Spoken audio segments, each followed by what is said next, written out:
Good morning guys.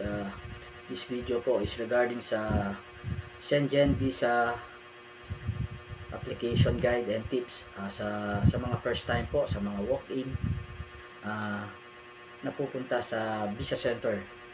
By the way, shoutout nga pala sa mga kasama kong mga LO dati, mga liaison officer. Unahin muna natin yung Shenzhen Visa application na Italy. Dati sa siya sa Allegro. Ang nag-handle nun is Piazzi pa yung back. Ngayon BFS na po siya. And then new location na rin sa ground floor 1 Campus Place po building sa McKinley. Alos katapat siya ng Venice Mall. Ito para sa mga walk-in applicant. Dati nung nasa back pa siya nung nag-handle sa Piazzi, free pa yung walk-in. Ngayon po may additional bayad na, nag-handle ngayon sa BFS Visa Center. Meron na silang charge sa mga walking applicant without appointment. Para sa mga walk-in din, bago kayo pumunta doon, siguraduhin kumpleto na yung mga requirements ninyo, Xerox, tsaka yung mga sa checklist. Pwede makita sa website. Madali lang naman yung checklist na i-follow Importante doon, kung magta-travel agency ka, kung bago ka pumunta doon sa trusted na travel agency mo, alam mo muna yung mga requirements. Kasi pag nag-walk-in ka, may kulang, ang hirap pagpunta mo doon. Na-experience ko yun nang may in-appearance ako tapos may mga walk-in. Kawawa sila kasi ang layo ng photocopy, na sa likod pa siya ng pinis. Yung iba matatanda, mahirap maglakad, malayo. Sa mga first time applicant po ng Shenzhen Visa sa Italy, importante yung travel insurance, booking, flight booking. Kung may visiting family kayo, importante yun. Kung tourist naman, may kasama siyang itinerary, flight booking, and then travel insurance. Yun ang importante din doon. Meron din silang service charge na 1688, and then plus yung kung walking ka, plus pa yun. And then Xerox, malayo kaya siguraduhin nyo pagpunta nyo doon complete na. I-follow nyo lang yung checklist, hindi kayo maliligaw doon sa mga requirements sa Italy. Magkakaiba kasi yan Then kagaya naman sa France naman, new location na din, sa bagong location niya sa 1% yung tower sa may Rockwell. Ayun, na may handle nun, TLS na, hindi na siya BFS. Dati BFS din, tapos ngayon TLS contact na po ang may hawak. Teleperformance company. Sa 1% yung tower, 9th floor po, sa katabi siya ng Rockwell. Ayun, bawal din ang mali doon. Pag na-late ka, automatic mag-VIP ka, kukunin mo yung VIP nila. May additional charge din.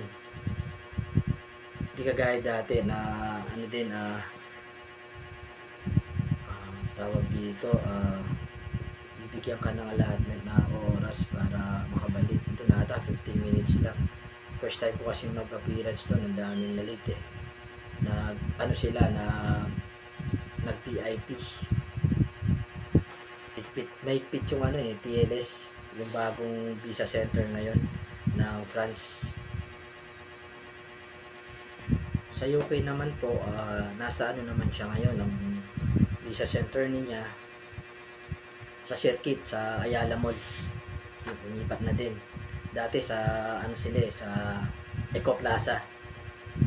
Ngayon marami nandun din ang Czech Republic, ibang Shenzhen na Visa Center. Mas maganda, check nyo muna sa website kung saang location siya bago kayo pumunta, para hindi masayang yung oras additional na gastos.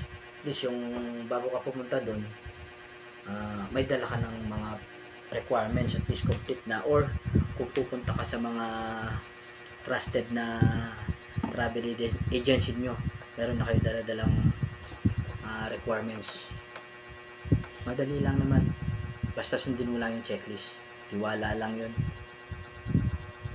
Kaming mga liaison officer, yun, paikot-ikot kasi yan pinupuntahan lahat namin pag-release.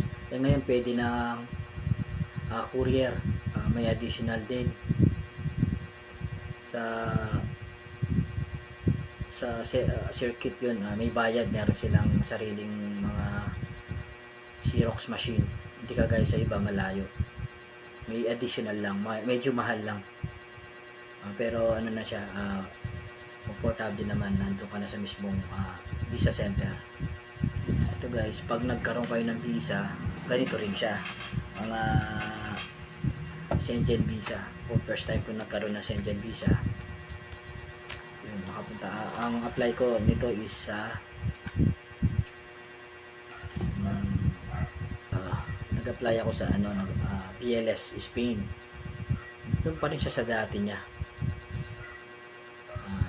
Guys, sa mga gustong magpatulong, ito free lang ang tanong sa akin, free lang, walang bayad yun. Bago kayo pumunta sa mga trusted na travel agency ninyo, para mas magaan yung pagpunta nyo doon, may dala na kayong requirements, at least yung application nyo, yung anong details na kailangan, yun, pwede po kayong magtanong sa akin, free lang, walang bayad, just like mo lang yung video ko, masaya na ako nun. Maraming salamat. Sa susunod, again po, shoutout sa mga kaelo ko, sa mga liaison officer ng mga embahada, sa mga visa center. Ingat-ingat dyan mga pare ko, medyo mainit, marami na rin nalagas sa mga magagaling na liaison officer, yung mga pioneer na, wala na rin yung iba mga baguhan na rin ngayon. Sa mga walk-in din, pwede kayong magtanong sa mga liaison officer, mababait po yan. Salamat, enjoy po, again po, maraming salamat.